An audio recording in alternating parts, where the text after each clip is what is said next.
We've been told a story that we are selfish, aggressive, rugged individuals. But if that were true, we should have no problem with physical distancing and self-isolation.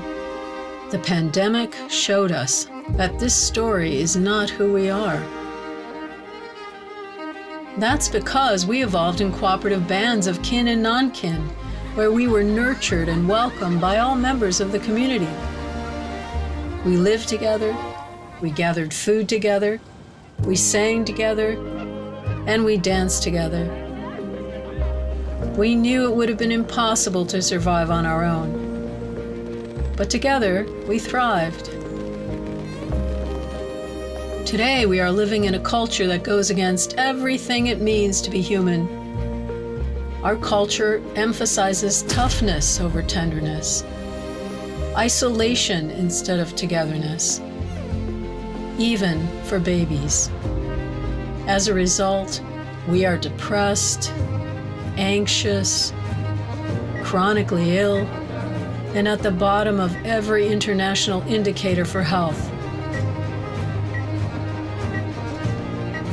We are stuck in a cycle of competitive detachment where we feel disconnected from others and even ourselves, while at the same time feeling we have to compete for anything worthwhile.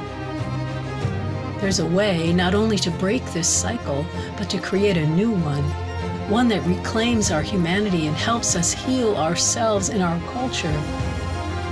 We can create a cycle of connected, cooperative companionship.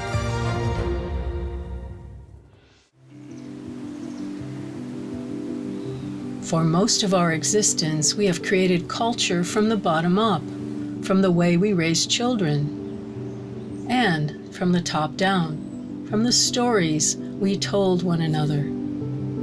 Children were nested in loving, supportive village care, growing deep connections to and respect for the natural world. In modern culture, children are raised with disconnection, with little concern for their basic needs, and with an almost random set of relational experiences.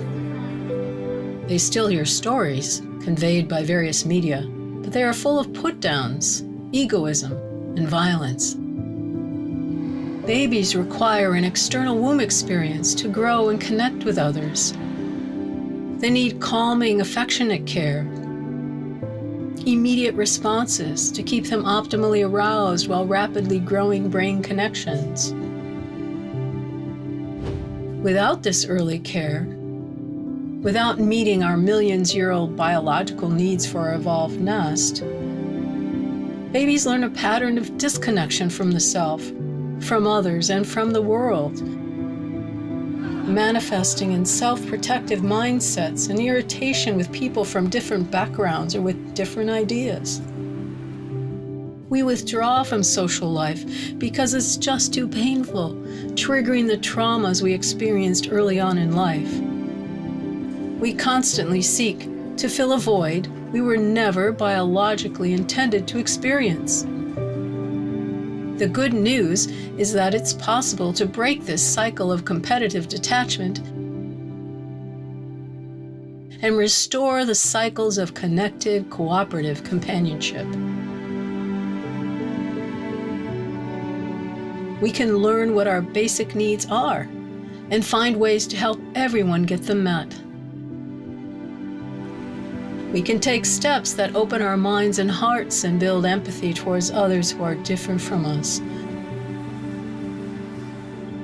We can become aware and careful about where we put our greatest asset, our attention. We can build attachment to the natural world by immersing ourselves in its beauty and developing our connection with its aliveness. Cultures can and do change. It begins with each one of us realizing our inherent nature to be empathic, flexible, and sovereign beings, followed by taking steps to heal and restore our core nature.